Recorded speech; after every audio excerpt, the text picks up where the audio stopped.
আপনারা সবাই কেমন আছেন? আশা করি সবাই ভালো আছেন। আজ আপনাদের দেখাবো গ্রামের একটি দৃশ্য। দেখেন কত সুন্দর অপরূপ দৃশ্য। এই হলো আমার গ্রামের বাড়ি নরসিংদী করিমপুর। বর্ষাকাল দেখেন চতুর্দিকে শুধু পানি আর পানি, কি সুন্দর পানি। দেখেন আপনারা সবুজে ঘেরা, চারপাশে শুধু পানি আর পানি। এই হলো বাচ্চারা মাছ ধরতেছে, দেখেন আপনারা। এটা হলো বালুর মাঠ। অনেকদিন পরে বাড়িতে আসলাম। এলো এক আমার পাগলি বাস্তি। চারিদিকে শুধু পানি।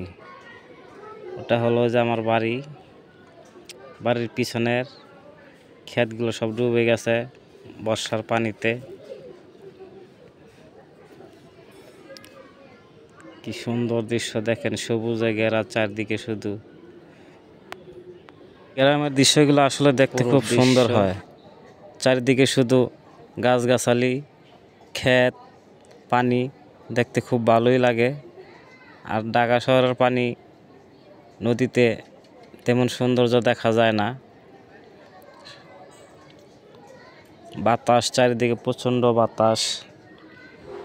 দেখেন মুরগির বাচ্চা, হাঁস পানিতে গোসল করতেছে। রাস্তাটা ভেঙে গেছে, নতুন রাস্তা। বর্ষা যে ভেঙে গেছে, অনেকখানি রাস্তা ভেঙে গেছে, এখন মানুষ যাতায়াত করতে পারতেছে না। এই দেখেন রাস্তাটা ভেঙে গেছে অনেকখানি, এই কারণে এখন যাতায়াত এইখান থেকে মানুষ করতে পারতেছে না, অপর সাইড দিয়ে আসে।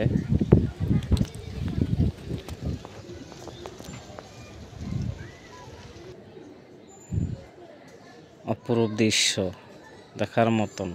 এটা হলো আমার বাড়ির থেকে ভিডিওটা করলাম।